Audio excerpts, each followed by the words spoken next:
Holy shit. Waouh. Il est trop cool celui-là. Aujourd'hui, on reçoit Gabriel, un garçon de 17 ans qui a créé son propre smartphone. Il peut téléphoner avec, utiliser la calculette et même jouer à des jeux. Il nous a tout raconté, comment il est passé d'une V1 qui faisait la taille d'une boîte à chaussures quand il avait 13 ans à la dernière version qui est aussi fine qu'un iPhone presque. Il va nous raconter comment il a codé son propre OS et les obstacles inattendus qu'il a rencontrés. Mais juste avant, il faut que je vous parle du sponsor de cette vidéo, Trade Republic. Vous êtes peut-être au courant que si vous avez de l'argent qui attend sagement sur un compte, il se fait grignoter par l'inflation. Mais cet argent peut vous rapporter en fait, sans prendre de risques. Et non, je ne vais pas vous parler d'une opportunité de trading absolument unique, c'est juste une conséquence de la politique monétaire de la Banque Centrale Européenne. Pour faire court, parce que je suis pas un pro, la Banque Centrale, la banque des banques, a des taux élevés. Donc si les banques empruntent à la BCE, ça coûte cher. Inversement, si les banques classiques prêtent à la BCE, ça leur rapporte plus que d'habitude. La majorité des banques gardent ses intérêts pour elles, pas folle. Alors que indirectement, c'est votre argent qu'elles prêtent à la BCE. Sauf chez Trade Republic. Depuis peu, ils sont officiellement une banque et si vous y déposez de l'argent, sans même investir 1 euro, Trade Republic vous reverse 4%, c'est-à-dire plus ou moins ce qui touche de la BCE. Et vos dépôts sont garantis jusqu'à 100 000 euros. Et de manière plus générale, Trade Republic, c'est une appli à la fois intuitive et sérieuse pour investir sans friction dans des actions ou des ETF à partir de 1 euro. Je vous laisse aller voir ça dans la description. Et nous, on revient à Gabriel quand il avait 13 ans. Depuis tout petit, en tout cas, j'ai toujours été intéressé par la technologie, la science, etc. Je sais pas pourquoi, à un moment, j'ai plus tendu vers l'électronique. Donc moi, je trouvais ça très marrant de démonter un peu les objets qu'on trouvait un peu partout, et puis de regarder les composants qu'il y avait dedans, les récupérer, les rebrancher dans d'autres situations. Mais bon, ça a toujours été un petit peu, entre guillemets, brouillon. Et en fait, à un moment, j'ai voulu commencer à faire des projets un petit peu plus marrants. Sauf que, avec le niveau d'électronique que j'avais, des projets plus marrants, ça pouvait pas être fait sans un peu plus de rigueur. Et encore mieux, même de programmation. Voilà. Pour info, je détestais la programmation au tout début parce que genre, mon père m'avait acheté une carte Arduino, juste parce qu'il voulait me lancer un peu dans le truc. Et moi, je l'avais juste mis dans un placard que je détestais. À cette époque-là, je savais même pas taper sur un clavier. Donc j'avais trouvé ça horrible d'écrire des lettres pour faire un programme. Je préférais Scratch. Quand tu dis à cette époque-là, t'avais quel âge? Je devais avoir à peu près 10 ans. Ok. Non mais c'est il y a pas si longtemps en vrai. Oui. Et donc à 10 ans, tu faisais un peu du Scratch, donc c'est l'interface visuelle pour faire de la programmation. Voilà. Mais tu ne codais pas encore. Et à quel moment ensuite commence le projet de créer un téléphone? Comment ça t'est venu en fait cette idée? Mais on va dire que vers les 13 ans, je me suis dit tiens, et si je faisais un téléphone portable pour voir un peu comment je peux faire et jusqu'où je peux aller. Bon, je ne savais pas coder. En électronique, j'avais des connaissances un petit peu, on va dire, pas suffisantes, tout simplement. Comment tu commences? Alors au début, je vais sur internet et je regarde comment faire un écran parce que oui, moi dans mon idée, faire un téléphone, ça passe d'abord par avoir un écran. Donc je vais sur internet, sur AliExpress, je commande mon écran et là je sais pas pourquoi je branche, ça marche pas. J'ai beau suivre des tutoriels, ça marche pas. Tout ça parce que ça a duré 1 an. Tout ça parce que l'Arduino fonctionnait en 5 volts et l'écran en 3,3 volts. Et moi j'étais là, j'avais le bon schéma et tout, je me disais pourquoi ça marche pas? Bon bah ça m'a énervé pendant très longtemps, mais au final, au bout de 1 an, ça a fonctionné. J'ai eu des premiers graphismes qui sont apparus sur l'écran avec un taux de rafraîchissement absolument exceptionnel avec un petit Arduino. Il fallait 4 secondes pour afficher l'image. mais en fait, ça marchait. Voilà, j'avais du 0,25 Hz. Ouais. Voilà, ça fait du 0,25 Hz. C'est pas exceptionnel. On est rassuré de savoir que tu commences, tu es a priori normal, donc tu fais des erreurs. Voilà. Après, qu'est-ce que tu fais? Alors après, j'essaie de me pencher un petit peu vers la téléphonie. Il y a des entreprises qui fabriquent des petits modules téléphoniques, c'est des petits composants électroniques qui s'occupent directement de gérer la communication réseau. Et en fait, on a juste à discuter avec eux pour leur envoyer des commandes et du coup, par exemple, lancer un appel ou envoyer un message. Donc ça simplifie vraiment l'utilisation. Mais bon, là, c'est reparti pour 6 mois. Parce que le module téléphonique fait des pics de consommation à 2 ampères, ce qu'un Arduino ne peut pas fournir. Donc c'était bizarre parce qu'à chaque fois que le module se connectait au réseau, tout plantait. Et bon bah là c'était reparti pour un petit moment de je ne comprends pas, surtout que évidemment avec mes connaissances je n'avais pas la moindre idée de pourquoi ça aurait pu être ça. Et finalement sur des forums j'ai trouvé le truc, je me suis dit ah tiens, si je mettais un gros condensateur dessus, ça a marché. Et j'ai tout fait dans un boîtier, une boîte à chaussures. Et donc c'est pas encore un téléphone? Est-ce qu'on peut appeler ça un téléphone? Alors à ce moment-là on peut appeler ça un téléphone parce qu'on peut théoriquement téléphoner. Et il y avait la taille d'une boîte à chaussures. Alors, bon, bah, celui-là, il est dans mes souvenirs, j'ai travaillé, etc. Mais bon, c'était un petit peu gros pour être un téléphone et c'est là où je me suis lancé, en fait, l'objectif de simplement miniaturiser le tout. Ça, c'est la première version, entre guillemets, propre du téléphone. C'est quand même plus petit que ce que je croyais. Non, là, sur la photo d'avant, j'avais l'impression que c'était encore des boîtes à chaussures, mais non, là, ça commence à être. On dirait des boîtes à chaussures, là, mais ok. C'est une taille acceptable. Ouais. Bah, justement, plus ça avance, plus c'est. Moi, je peux le mettre quasiment dans ma poche, là. Il marche marche plus du tout, mais il y a l'idée. Voilà. Trop stylé. est-ce que- Ouais, alors effectivement, c'est un beau bazar de film. C'est un bazar, mais Puis sur la photo, on voyait l'intérieur, mais du coup, effectivement, il y a l'écran et puis il y a. On peut- Donc là, si tu nous fais un petit peu le descriptif, donc on reconnaît effectivement un petit écran. C'est quoi tes autres composants entre guillemets? alors l'espèce de carte rouge, c'est justement le circuit de l'écran. Ensuite, il est connecté avec les espèces de fils qui sont connectés tous ensemble à la carte qui est à peu près au milieu à gauche. Ça, c'est le processeur, entre guillemets, le microcontrôleur. C'est un Arduino Mega, D'accord. mais version petit. Ok. Voilà, c'est aussi bête que ça. Je savais même pas que ça pourrait suffire en termes de capacité. Je suis bête, mais 0,25 FPS. oui, d'accord. Faut Mais- relativiser mais ça quand même. Mais ça suffit. Tu peux effectivement avec ça passer des appels. Bah en soi, il sert juste à envoyer des commandes, donc il fait rien. Mais après, il y a le module téléphonique justement qui s'en occupe et qui fait très bien ce job. Ok. Et ça, juste que pour se faire un ordre d'idée, est-ce que n'importe qui, voilà, qui a un tout petit peu de compétences électroniques ou en code, peut faire ça? Alors, c'est tellement simple, entre guillemets, c'est vraiment connecter des Arduino avec un écran, tout ça dans un boîtier. Donc oui, honnêtement, n'importe qui avec un Arduino peut le faire. T'estimerais à combien le prix de tous les composants là Alors, un Arduino Mega, ça coûte un peu cher, parce que c'est Arduino. Mais au total, je saurais pas dire, j'ai pas les souvenirs, mais un Arduino, ça coûte déjà cher, donc c'est probablement plus de 50 € ce truc. Mais moins de 100 €, quoi. Je pense, oui, quand même. Moins de 100 € pour fabriquer. Je pense pas que j'aurais mis 100 € Franchement, là-dedans. c'est un bon projet à faire. Moi, Ouais. ça m'aurait bien tenté, je pense, Ouais. à l'époque. Donc, tu es à cette version-là du prototype. À quel moment le projet commence à prendre un peu une autre tournure, quoi? Ben en fait, à peu près vers ce modèle-là, c'est là où ma famille et mon entourage ont commencé à se dire bah, en fait, ça peut téléphoner, quoi. Ça peut marcher. Et donc là, j'ai commencé à avoir la confiance, entre guillemets, de tout le monde. Du coup, c'est là où je vais commencer à me dire bah, je vais vraiment m'y investir, beaucoup plus de temps pour vraiment miniaturiser, etc. Bon, je croyais à ce moment-là que je pouvais pas le miniaturiser plus et que j'étais arrivé au max technologique que je pouvais atteindre. Ce qui était le cas, en fait, vu que j'apprenais tout. Et, Quoi après? et donc, en plus de vouloir miniaturiser le téléphone, je me suis dit, et tiens, on pourrait aussi ajouter des objectifs au projet parce que, bon, là, c'est beau, mais j'en fais quoi? Donc, j'ai décidé de le mettre en open source. Et là, j'ai rajouté quelques objectifs, comme par exemple un téléphone qui doit être un peu plus écologique en ayant moins de composants électroniques, même si là, c'était pas du tout le cas. Il y avait aussi vouloir faire un téléphone pour les makers, si jamais ils voulaient tous développer un peu leur truc. Théoriquement, on peut rajouter plein de trucs sur ça. Il y a la place en plus à Ça l'intérieur. reste un Arduino, fais ce que tu veux, quoi. Après, l'objectif, ça a été c'est ce que j'ai voulu faire, c'était pousser vers un peu un objectif plus communautaire, mais bon, c'est pas avec ça vraiment qu'on attire du monde en général. Donc, ça n'a servi à pas grand chose. J'ai floppé complètement. Mais bon, j'avais mon site web, etc. Donc, moi, j'y continue à y croire et je me suis dit, en plus, ça peut peut-être servir pour mon avenir, etc., de devoir construire ça. Donc, j'ai continué. Et donc, là, j'ai commencé à faire des trucs un petit peu plus, entre guillemets, professionnels. Alors montre-nous. On voit ça depuis tout à l'heure, c'est dans une boîte Ouais. d'iPhone en plus. Chut. C'est iPhone qui me fournit, en fait. Donc, voilà.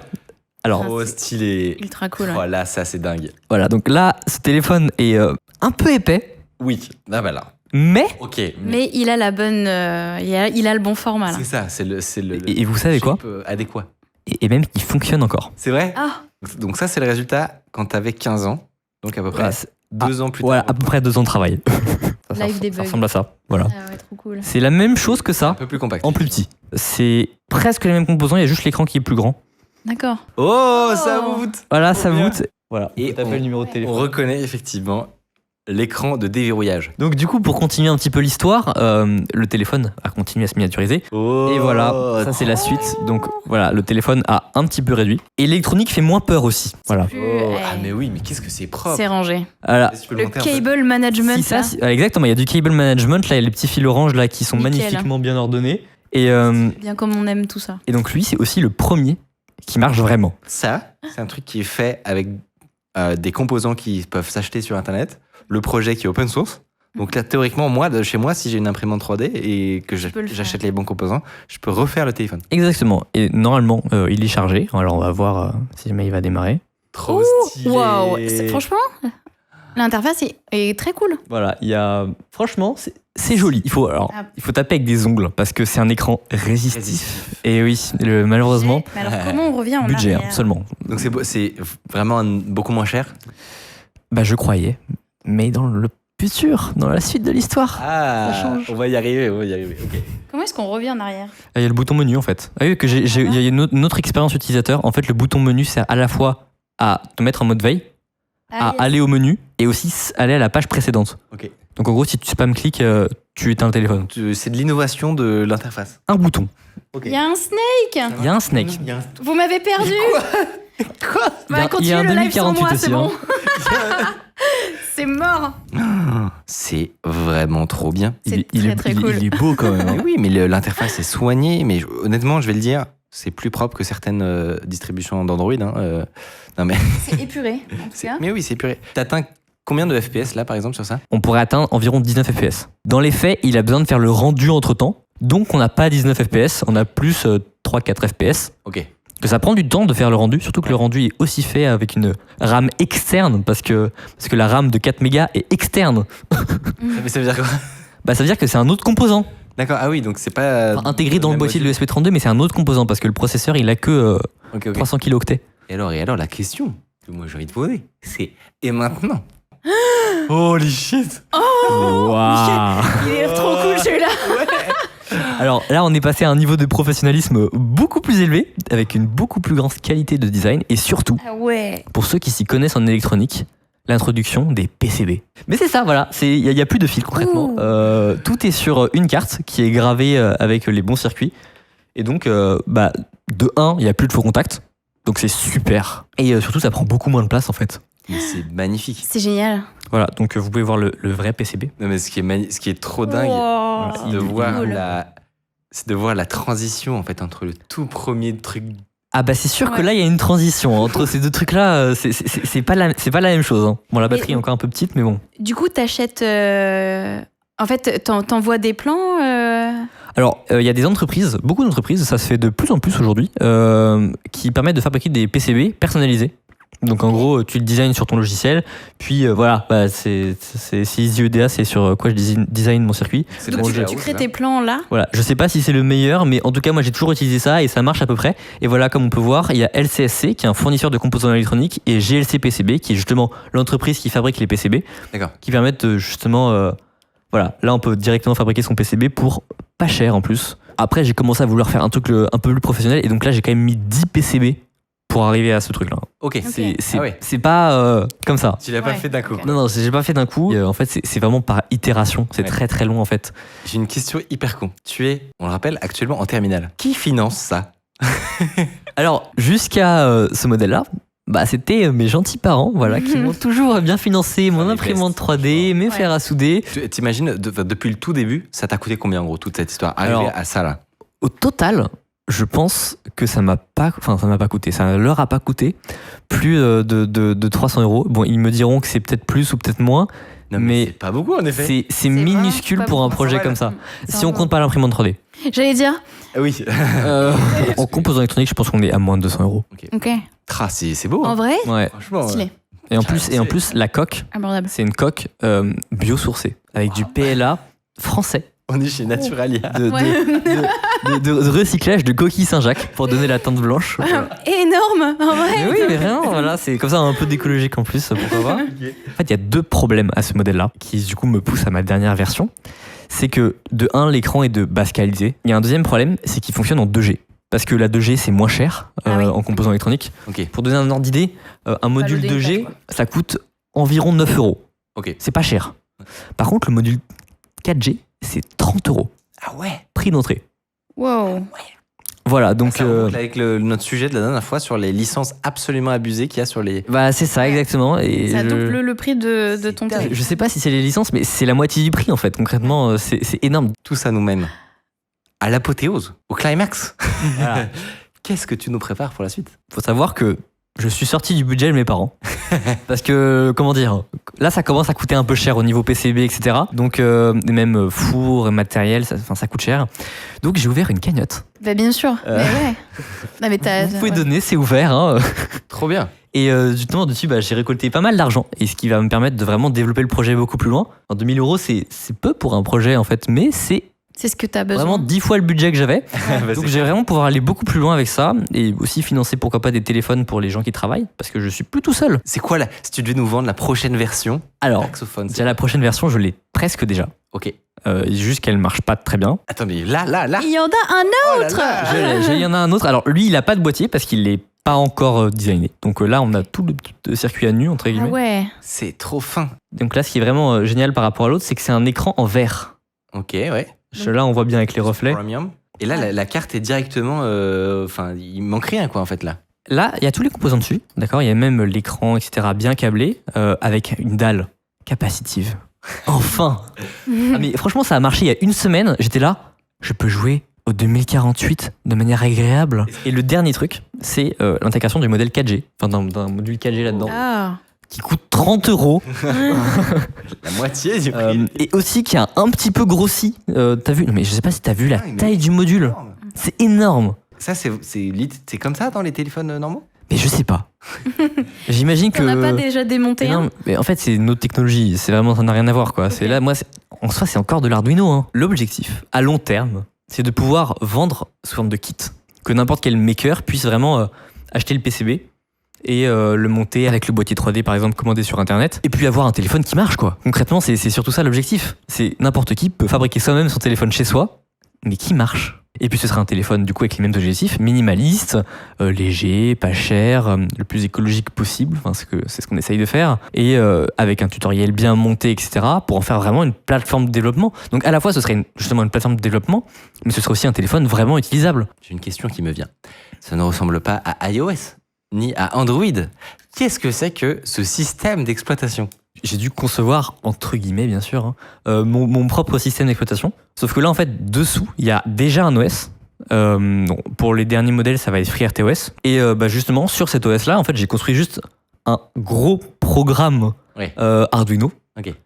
qui permet justement d'afficher des Fait trucs sur l'écran, etc. l'interface, qui fait le déverrouillage, tout ça. Et du coup, voilà, cet OS, il a vraiment construit sur les librairies d'Arduino et il permet de pousser, entre guillemets, ce qui est possible de faire plus loin. Et alors, il peut faire quoi, ton système? Il permet de faire plusieurs choses. Donc déjà, envoyer des messages, passer des appels. Il y a aussi une application contact où on peut rajouter, éditer des contacts, voilà. Ensuite, il y a une application calculatrice, il y a une application horloge et aussi une application GPS qui permettra de calculer ses coordonnées. Alors la map, on n'est pas encore sûr que c'est possible de le faire. Je rappelle la RAM.